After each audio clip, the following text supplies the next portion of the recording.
ফিতনা এমন এক পরীক্ষা যা নিঃশব্দে মানুষের ঈমান, চিন্তা ও জীবনকে প্রভাবিত করে। কখনো এটি আসে দুনিয়ার মোহে, কখনো বিভ্রান্তি ও সন্দেহের মাধ্যমে। তাই একজন মুমিনের জন্য জরুরি হলো ফিতনার বাস্তবতা বোঝা এবং সময় থাকতে তা থেকে বাঁচার পথ খুঁজে নেয়া। বিস্তারিত ডেস্ক রিপোর্টে। ইসলামে ফিতনা শব্দটি গভীর অর্থবহ। এটি শুধু বিপদ বা কষ্ট নয়, বরং পরীক্ষা, বিভ্রান্তি, মতবিরোধ এবং কখনো কখনো শাস্তিকেও বোঝায়। পবিত্র আল কুরআনে আল্লাহ তাআলা বলেন, মানুষ কি মনে করে শুধুমাত্র আমরা ঈমান এনেছি বললেই তাকে পরীক্ষা ছাড়া ছেড়ে দেওয়া হবে?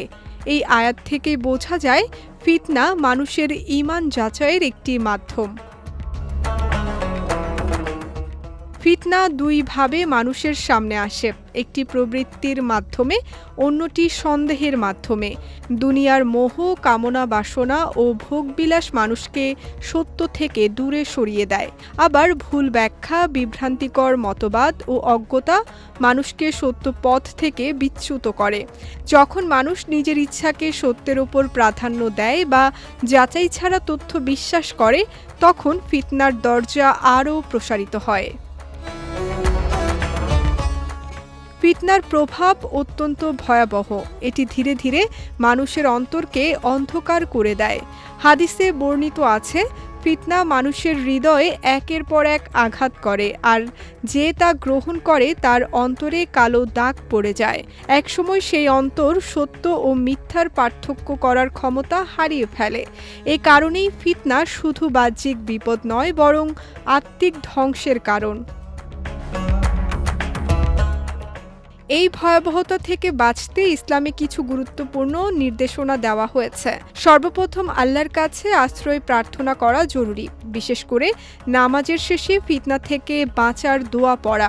পাশাপাশি আল কুরআন ও রাসূলের সুন্নাহকে দৃঢ়ভাবে আঁকড়ে ধরা সঠিক পথের দিশা দেয়। প্রিয় নবী মুহাম্মদ সাল্লাল্লাহু আলাইহি ওয়াসাল্লাম আমাদের জামাতের সঙ্গে থাকার এবং নেককার মানুষের সঙ্গ গ্রহণের প্রতি গুরুত্ব দিয়েছেন, কারণ একাকিত্বে বিভ্রান্তি বাড়ে।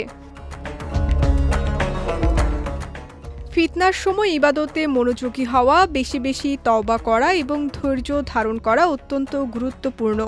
এইসব আমল মানুষকে আত্মিকভাবে শক্তিশালী করে এবং আল্লাহর নিকটবর্তী করে। পরিশেষে একজন মুমিনের সবচেয়ে বড় দায়িত্ব হলো নিজের ঈমানকে রক্ষা করা।